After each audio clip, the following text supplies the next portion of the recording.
NAFTA needed updating? I think everybody admitted that there were things. NAFTA was created way back in the 90s, before the digital complex age. agreement of two G8 economies. 20, 25 years later, of course, it has things that should be open to new discussion. The whole digital age didn't exist when that had been done, for example.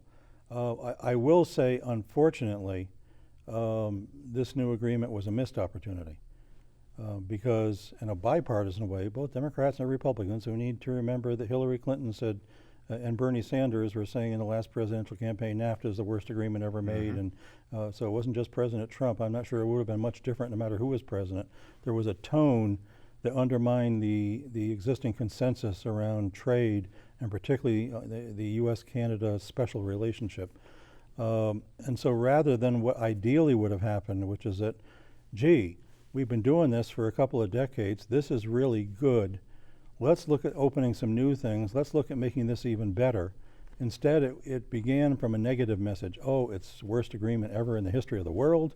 We gotta stop these other countries from doing bad things to us. And so the tone and the approach of it, yeah, we got there. We got to a new agreement. That's what we needed to do at the end of the day. Now we'll have to wait for the next generation, because what would have been good would have been if we could have had a positive discussion, particularly in the U.S.-Canadian equation, looking at good things that we could do together. More labor mobility, for example.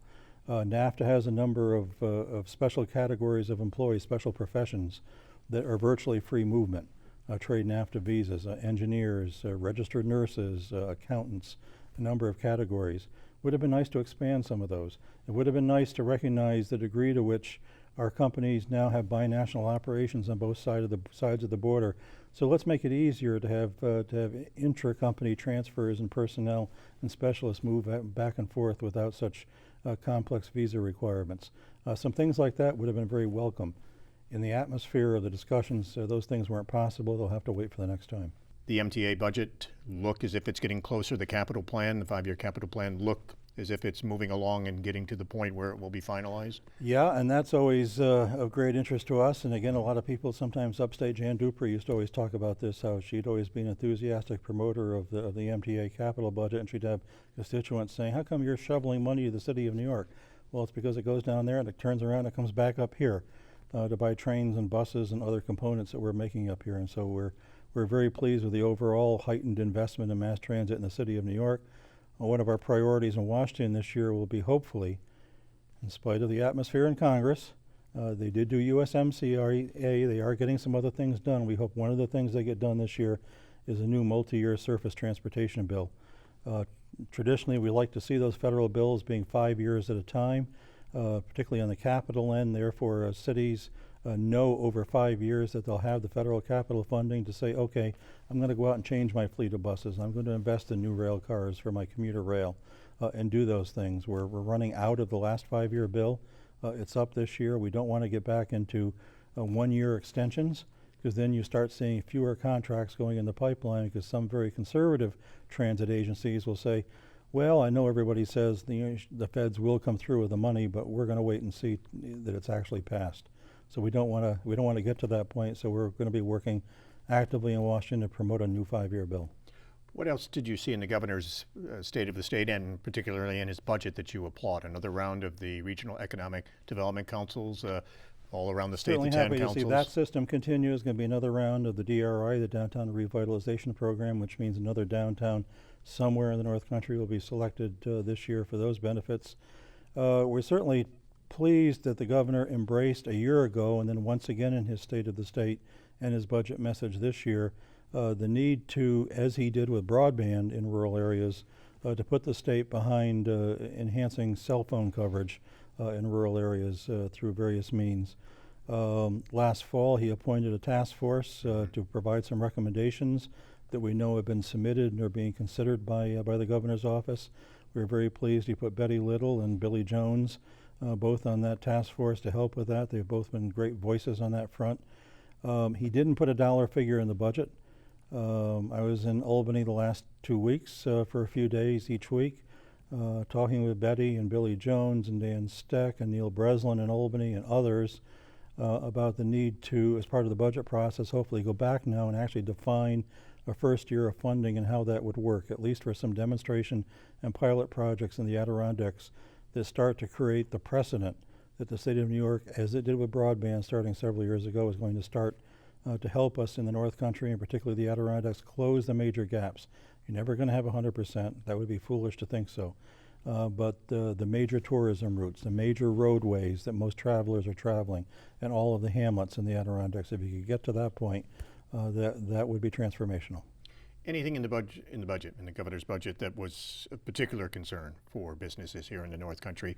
There is the budget deficit, the $6 billion budget deficit. Is there some concern or worry that in addressing Medicaid costs, that more costs could get passed on to the counties? Well, the number one priority in our recent issue survey by North Country Business on the state level was to close the state budget gap without raising taxes. Okay. So that would include raising taxes in a secondary way too, but through mandates to the counties or changes in things that put things on property taxes. So the governor seems to be carefully trying to thread the needle on this. He has put forward a budget that doesn't propose straight tax increases, and actually for small business has actually proposed a significant small business tax reduction in the corporate tax rate. So actually quite the opposite.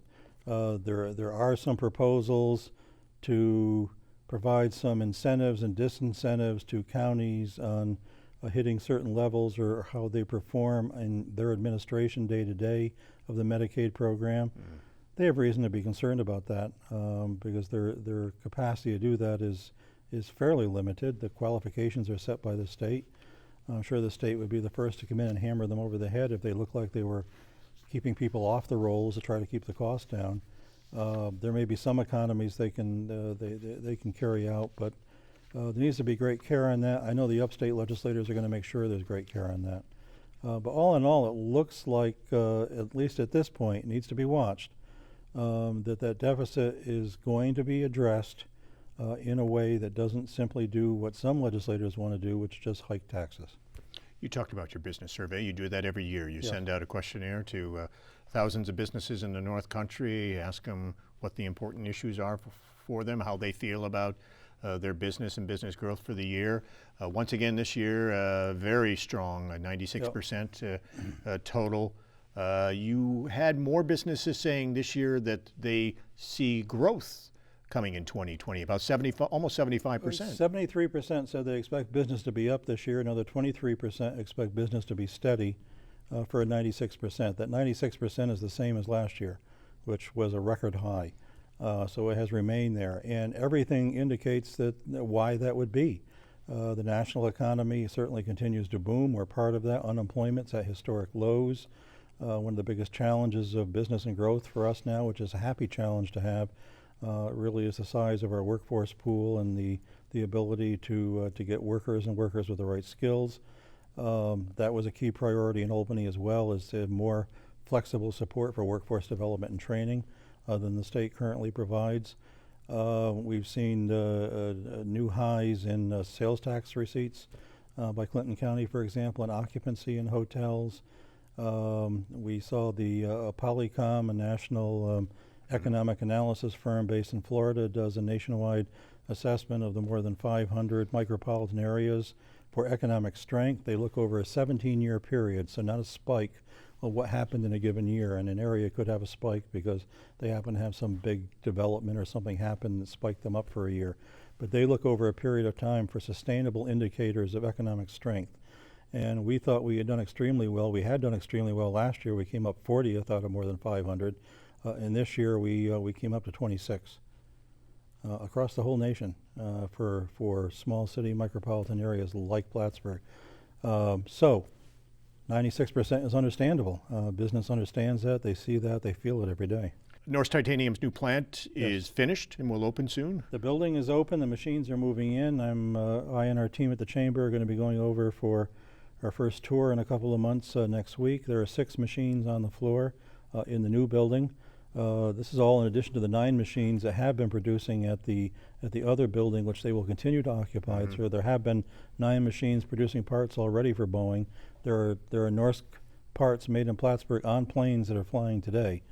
But they're starting to occupy the new building with 6 machines already operational and more to come. There's likely to be an opening event, might be in March, might be in April, but sometime in the not too distant future.